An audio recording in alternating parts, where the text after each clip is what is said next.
بسم الله الرحمن الرحيم. السلام عليكم ورحمة الله وبركاته. أصحابي وائد السلام دمانتين انت جنال كيغا كحرن انت ان كحرنين بدمانتين وحاين الله هاي ولا لجرو سو دوادا اد اياد مهدسنتيين waxaan idinkaga mahad celinayaa commentigiina quruxda badan iyo sidaad ii dhiirigeliseen aad ayaad u mahadsantiin jazaakumullahu khayran walaalaha waxaan rabaa inaan insha Allah taala idin tuso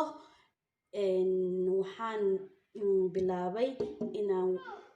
weight iska rido insha Allah taala inaan iscaateeyo anyway marka insha Allah sidaan isku caateenayo ayaan rabaa inaan idin la wadaago insha Allah halkan waxa iigu jiro liin dhanaan iyo sanjabiil iyo biyo qandac saakay markaan soo toosay intaan ayaan samaystay marka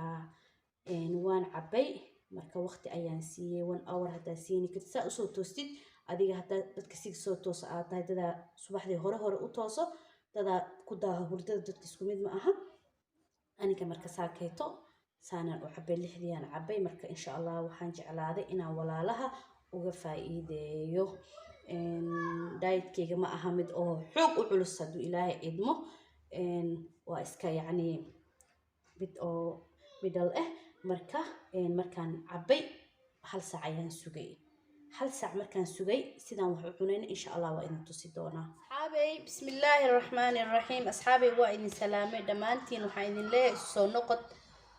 xiiso leh waa mar labaad iyo muna cooking maanta waxaan rabaa inaan idin la wadaago quraacdeydii waatana waa xabad orange iyo xabad banana ama moos iyo koobkaas biyaha marka saakaytana waa sidoo noogu bilowday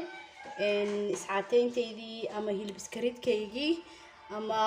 weight loss kaygii marka wax badan ayaan aniga ka faa'iido oo iskaga dareemay nafteyda caafimaad iyo fudayd badanba qofka caafimaadkiisa muhiim ma aha inuu caatoobi inuu cayilnaado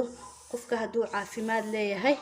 caafimaadkiisa haduu caafimaad haysto caafimaadkiisa ayaa important alxamdulillah alshukri ilaahi caafimaad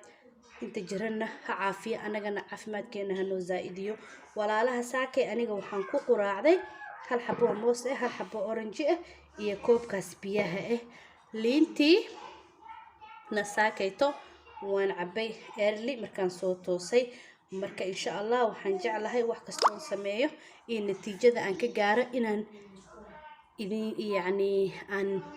idin la wadaago si aan uga wada faa'iideysano haduu Ilaahay idmo waana arki doonaa insha Allah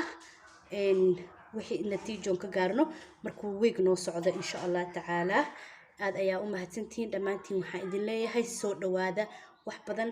ayaa ka faa'iidi doonaa haduu Ilaahay idmo ma sha Allah tabaaraka asxaabay waa kana waa isku soo noqonay inta waxa iigu jira qajaar iyo basal iyo ansalaato iyo yaanyo marka sidaasaan ku cunaa haduu Ilaahay idmo insha Allah intana waxa iigu jira waa tuuno marka tuunadan ayaan ku walaaqanayaa biidnillah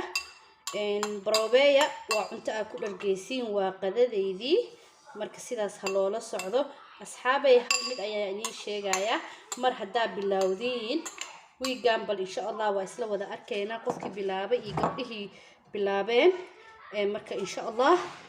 waa fiirineena laakiin ma fiicna inaan ka boboodno bal wiiga aan fiirino waxay noo tarto iyo waxa aan ka helno iyo natiijada uga faa'iideysano wiigaas ka bacdi insha Allah waa isla joognaa sidee noogu shaqeyso yaa laga caajisin hala sameeyay insha Allah marka wakaasa waa kana saana u sameeyay wax badan ayaa ka faa'iidi doontiin haduu Ilaahay idmo qadadaada intaana cunaysa biyaha badso gaajahday ku qabato biyo badan cab intaas waa iga dardaaran waxaan idin leeyahay dhamaantiin soo dhawaada like iyo share iyo subscribe ka waa dhinaciina aad ayaad u mahadsantiin dhamaantiin walaalihii aan isla soconayna ka faa'iideysi waxaan idin leeyahay insha Allah waa inaan ka wada faa'iideysano qudaarta wax badan ay tartaa السلام عليكم.